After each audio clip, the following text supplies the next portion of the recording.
James Russ here with Mike Russ Schools, and today we're sitting down with my attorney, Dan Kirk. And the reason why we wanted to do this today was we want to bring our students to an environment where they can surround themselves with very knowledgeable people. Known Dan a long time, and we're going to ask a couple different questions today about really how to take your insurance business and incorporate the attorney piece so that when you go out and you work with different clientele, you're all on the same page. So we appreciate you being here today, Dan. Absolutely, my pleasure. And if I was going to say the most questions that we get from our students that are going into this industry, the first one is going to be the estate planning aspect. So when is a will appropriate? When is a trust appropriate? How we set that up? Could you speak a little bit about that process? Yeah, so wills and trusts, a will doesn't really do much in most states. In California, the trust is a magic document. In every state, the trust is a magic document. Some states have living wills, but the easiest answer to your question is if you have more than $150,000 worth of assets, or you own a home, or you're married, or you have kids, or you own a business, you need a trust. Otherwise, you're going to end up in probate, and it's a mess. It can take 2 to 5 years and cost you 25 to 40% of your estate. The government doesn't really want you in probate, but that's where you're going to end up, and you're going to waste a bunch of time and money. So when we talk about the probate process, is that when we have nothing in writing on what to do with our stuff when we're no longer around? Yeah, if you die intestate, which is without a will, you go straight to probate. If you draft a will on this piece of paper in your own handwriting, sign it and date it, and do nothing else, all that does is tell the world who you want your stuff to go to and who's going to get it to them. But it's going to have to go through the court to get approved in order for it to get there. With a trust, you avoid probate and the court completely.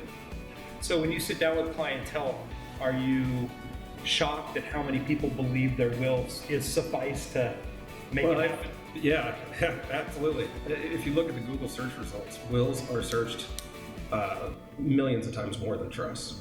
People just don't know. So if we take the time to put basically all our ducks in a row, we can dictate where our possessions we work so hard for, where they're really going to go.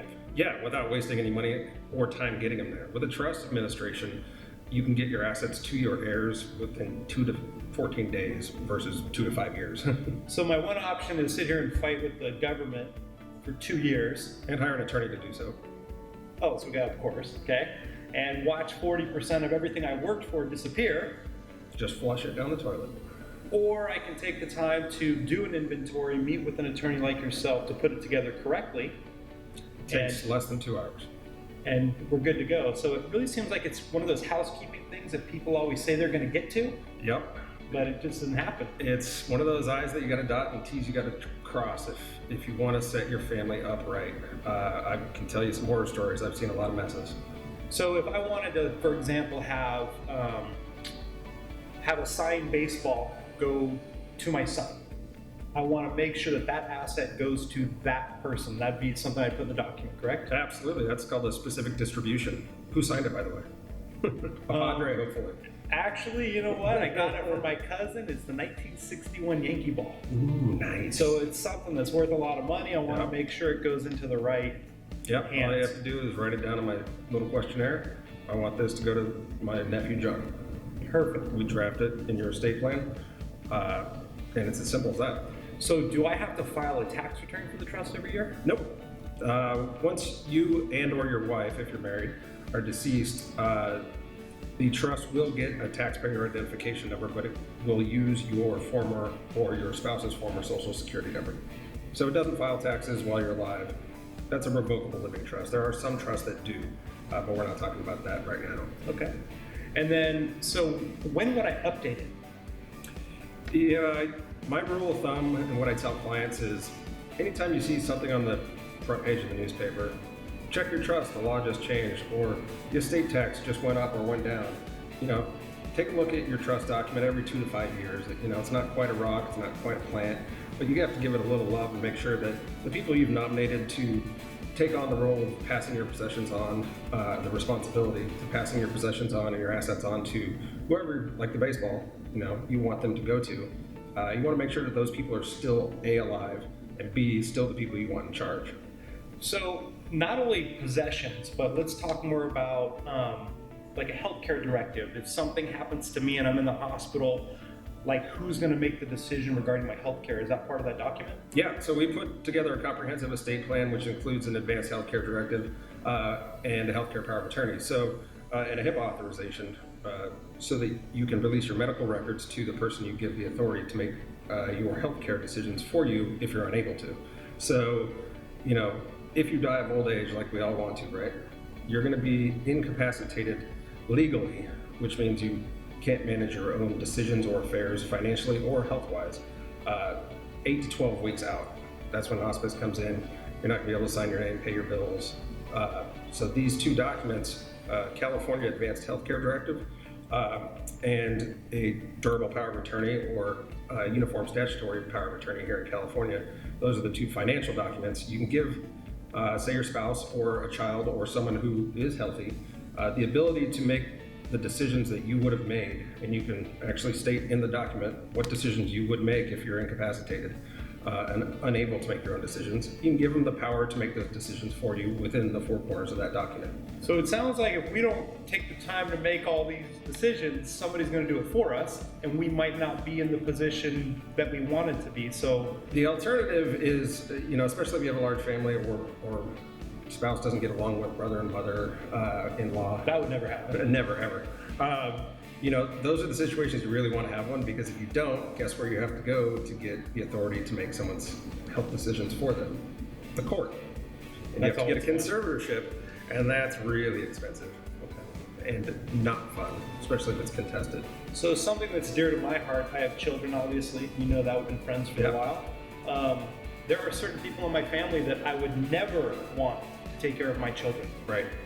So is that something that will be in this document too? Like take care of my kids, who's going to pay their bills, all that cool stuff? So if you have minor children, the will in California, we do a specific type of will, it's a pourable will, that will nominate who is going to be the guardian for your children and who's going to be the guardian of the money that is responsible for taking care of your children. So now I want to figure out what I'm doing with my money, what I'm doing with my kids, how I want my health care taken care of.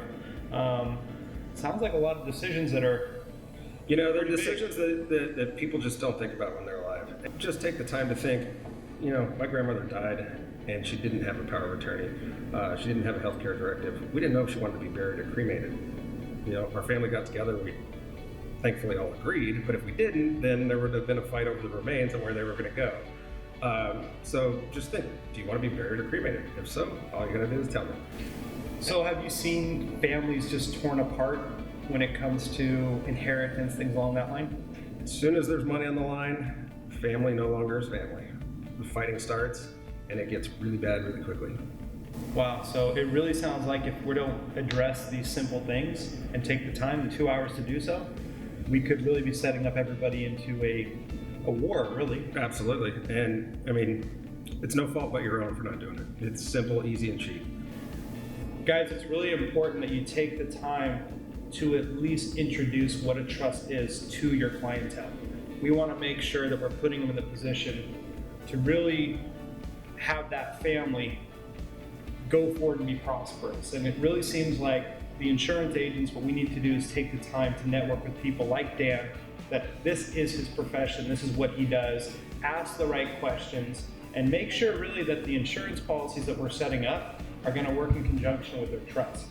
So if we're going to talk about networking with key people, make sure that we have the attorney, the CPA, or the accountant to make sure that the taxes are done correctly, and really taking it to the next level and helping these clients out and being their number one source of information.